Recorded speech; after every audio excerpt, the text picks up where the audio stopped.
Ubani owazi ngokukhathazeka? Ubani nje ongasitshela ngokukhathazeka? Gogo bantwana, khathazeka.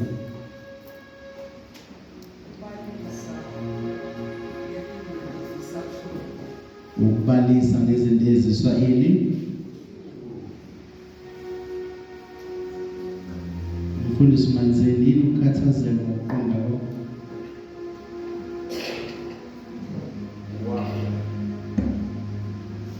Nomhlabeni angisoze na ngoyiphilela nami.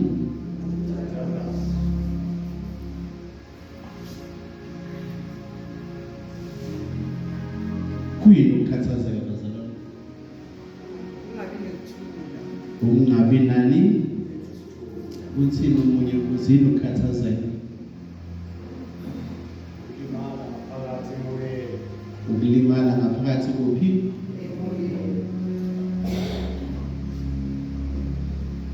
Uthini futhi omunye kuyini ukukhathazeka?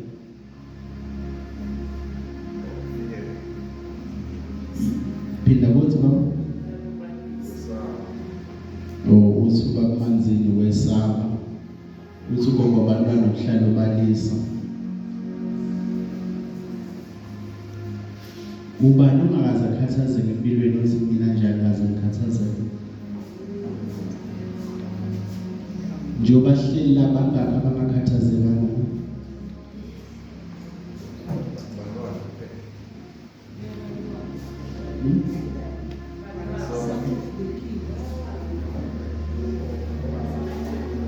Njengoba sihleli la ubani ongathi mina ngikhathazekanga?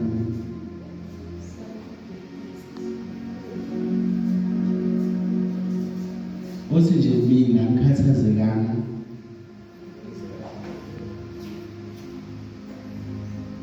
Lokubana lababe manzini.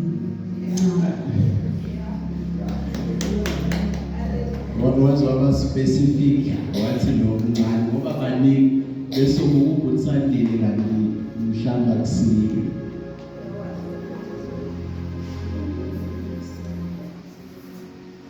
Umbuso wezulu ufakiswa nani? Ufakiswa nani umbuso wezulu?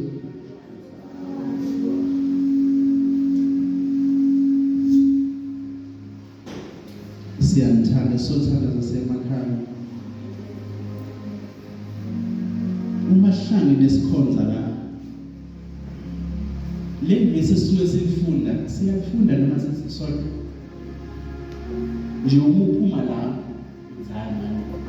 Namhlanje sofunda Matthew chapter 6 25, 27 and 34.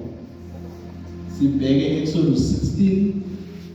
I think something to do with 19 lapha so. But siyakwenza ukuthi uma sesiphume la, usuphume la ngesikhathi sakho uthi angike ngiyekeze lezwi alisifunda lona namhlanje. Ngenzeka mhlawumbe umfundisi ubelifunda ulibhekise phansi ukuthi kuyenzeka. Nawe njengomntwana kaNkulunkulu uthi hayi man, awuthi ngiye ngiyofundisisa lezwi noma ngilidle kabusha. Siyabonga brother Ejiya emva kwethu namhlanje uphambi kwethu. Ithi incwadi uJoshua 1 verse 8 le ncwadi yo mayingasuki kuphi? Kanti yiphi indlela ukuthi le ncwadi yomthetho ingasuki emlonyeni? Akusikho ukuyifunda kanti. Akusikho ukuzidla ngayo. Siyakwenza yini? Ngihlale ngisho asihlulelana asiye kule nyanga lesingayi kwezenye kule nyanga le. Uma ngathiwa sikhulume ngezifundo lezi nje suka kuzo asikhulumi ngoFebruary, sikhuluma ngale, sikhulume ngezifundo esiba nazo Sunday only sila ziyaziphilisa yini na? Siyazidla ngazo, siyayinika isikhathi sazo. Okanye uma siphuma la sekuphelile sesiphinde sibone Sunday. Normally akekho ongakhathazeka ngathi empilweni kunoma lo sinabantu akekho ongakhathazeki kuphi ingakho Jesu athi in this world we are going to face all kind of troubles and tribulation bese ukuthula uyokuthola kimi kuphela kusho ukuthi angeke vele sibalekele ukuthi singakhathali base inhloboni yokukhathazeka leyisibamba nanokudumisa sikhona noma sesifikile ke echibini zamanzanyiso sikhethe kubambelele ekukhathazekeni kwethu then to jump inside the pond hloboni ukukhathazeka lo kunhloboni 1 Peter 5 chapter 5 verse 7 uthini isibaba namaBhayibheli Peter uqala chapter 5 verse 7 uthini lahlelani uthi lahlelani okay asimfundeni bazalwane asimfundeni 1 Peter chapter 5 verse 7 1 Peter chapter 5 verse 7 Peter uqala chapter 5 verse 7 namhlanje sifunda sonke wathi mkhathi na uthole yakhe imali uzofunda hayi lesifunda lahlelani kuye konke ukukhathateka kwenu ngoba yena uyanikhathalela lahlelani kuye konke ukukhathazeka ngoba yena unjani yebo kusho ukuthi siphila singabantu siyofika ezingenilani na lokukhathazeka noma siyadlula ezingenilani lokukhathazeka okay uma singenabudlelwane naye then sikhona kanjani ukulahlela kwenu ukukhathazeka uma singenabo sikhona kanjani ukuthi hayi uyasingiyezwa ngikhathazekile awuthi ngilahlele kuye silahlela kanjani uma singenabudlelwane naye noma singagcini ubudlelwane naye silahlela kanjani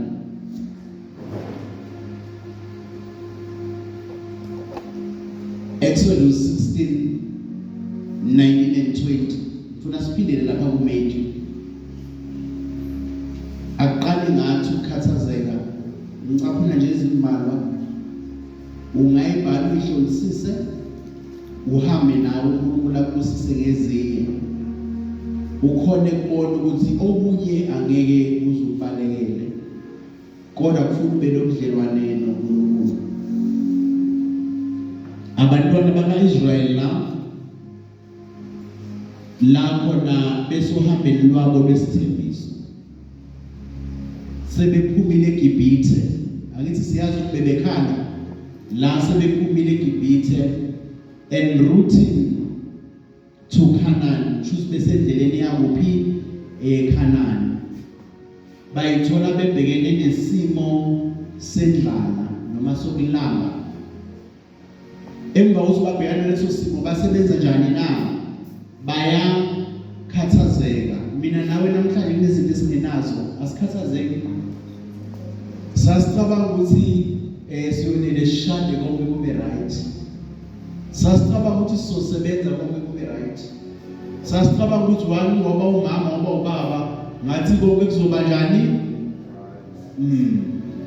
uma singabantwana sasicabanga ukuthi saya esikoleni lathi nasifisa khona konke kuzohamba kahle but namhlanje siyakhathazeka kodwa sinazo lezi kade sicela lesifuna futhi sinjani siyakhathazeka akukho lezi sinazo manje sinjani siyakhathazeka 19 and 20 Mose wakhuluma kubo wathi akubede loshiyela likusasa lokudla kodwa abazali bamlalele Mose labanye lokudla bakushiyela likusasa kwathi kusa lokudla kwabe sekuphethuka tibuku kunuka bumonyo Mose wabathukuthelela okay sesiyagijima manje lapha siyolumuza kuMatthew chapter 6 verse 27 kuleyo indaba onjani na oyifundayo chapter 6 verse 27 bese omunye ngibambela uMshumayeli chapter 3 verse 11 Umshumayeli chapter 3 verse 11. Matthew chapter 6 verse 27. Umshumayeli chapter 3 verse 11. Angithi liqala phezulu lithi konke kunesikhathi okunye kwakho kusikhathazayo kube siyaqonda ukuthi konke kunesikhathi sakho ngaba sikhathazeki. But ukuthi siyadlula noma siyaphazamiseka ekuthenini konke kunesikhathi sakho bese siphazamiseka ngento esesikhathini noma eyenzeka ngesikhathi sayo. Bese siyaphazamiseka thina ngoba sesikhohli ukuthi konke kunjani na kunesikhathi sakho. Kube kuyangami nje bazalwane, ngabe sihlale sijabulile sonke malanga, but is it possible sihlale sijabulile malanga onke? Sonke nje sijabule ngokufana malanga onke. Uma kushaya 12 o'clock sonke sijabule ngokufana. Kupossible yini? Akukho possible. Oh, siyabonga. Sesingena next week aging EPO. So ngena next week manje. So sinamuhla singena next week sikhulume ngePO. Akukho possible ukuthi sonke singajabula ngesikhathi. Akukho possible. Akukho possible sonke ukuthi singakhala ngesikhathi. Akukho possible sonke singaphumelela ngesikhathi. Akusilula. Angeke futhi kanjani na kwenzeka. Sesibheka manje Matthew chapter 6 verse 20. Mshumayeli chapter 3 verse 11. So bese siyathandaza. Sekuseduze ukuthi sithandaze. Umshumayeli chapter 3 verse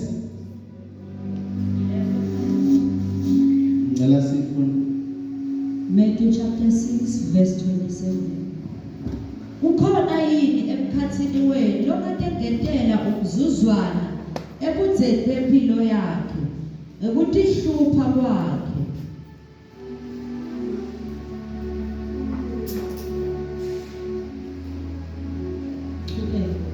Ha, 27 pair. Mshumayeli chapter 3 verse 11. Must be verse 11. Verse 11. Konke ukwende kwalungela sikhathi sabo. Konke ukwende kwalungela sikhathi sabo. Uphindze wabeka liphakathe etinhlitweni tebantu. Noko abakhoni kuyiqonda imisebenzi yaNkulunkulu kusukela ekuqaleni kwayo kuze kube kusekugcineni. Asikhoni ukuyiqonda imisebenzi kabani kusukela ekuqaleni kuze kube nani uphi na kube sekugcineni. Matthew 6 verse 27. Ngubani phakathi kwenu ukuthi ngokuzikhathaza kwakhe athathisele umzuzana ebudeni bempilo yakhe na? Ubani ethi nethi uhlale nje uhlale sithi sikunika ilungelo lakho. Hlala nje nethi ukhathazeke sibone ukuthi ungaeda yini umzuzwana kuphi na empilweni yakho. Nethi bathi nje mzalwane hlala khathazeka siyavuka ukuthi kunenselelo enjani na obhekene nazo. Hlala nethi khathazeka cabanga ngazo nethi kushona ilanga. Lithi iBhayibheli ubani ongaeda yini na ubude bani bempilo nethi ngokunaka ini ukhathazeka. Ezinye zezinto ezibangukhathazeka ukubhizi unakana nesimo ongezushintshe. Konke kunesikhathi. The moment ngibhizi nginakana nesimo engeke ngaze ngasishintsha mfundisi kubanga ini na khathazeka manje. Kunokuthi ngidumisa uNkulunkulu sengibhizi nginakane nesimo esinjani na engeke ngasishintsha. Ngiyaqala ngiyabalisa. Ngiyaqala ngenze njani na? Ngithi ngibalisa nginjalo 1 Peter chapter 5 verse 7. Angabi khona mhlambe kimi ukuthi lahlelani imithwalo yenu yonke kubani na? Silahlela kubani? Siqale khona phela bazalwane. Silahlela kubani imithwalo yethu? Why silahlele kuye? wayesilahlele kuye yingoba uyasikhathalela. Okay, lipheli i-hour lokuqala ngikhathazekile ngesimo engeze ngishintshe. Ingafiki futhi le ncwadi ukuthi lahlela kuKristu ngoba yena unjani na uyakhathalela. Mhlawumbe nalo mzalwane angabibikho futhi eGOT, hayi phela kulesimo obhekene naso, funda lokuthi inkathalo siyinikela kubani? kuNkulunkulu. Liphele i-hour lani lokuqala, liphele elesibili, liphele elesithathu, liphele lesine, aphela zabe 24, uphele uday 1. Ngilele nani na nenkathalo. Siyawuvala uday 1, ngilele nani na nenkathalo. Ngiphinde ngibuyele ngivuke ngakusasa. Angithi le nkathalo ngakayinekeleli kubani na? kuJesu angamniki, still izinami. Ngivuke uday 2, ngiphinde ngivuka nani na nenkathalo zakhona. Ngiphinde futhi hour 1, hour 2, kuyophela uday bani 2. Mina ngiyithwalele ini na inkathalo. Yini ezokwenzeka kimi? Yini lezoqala yenzeke empilweni yami? Yini ezoqala yenzeke empilweni yami?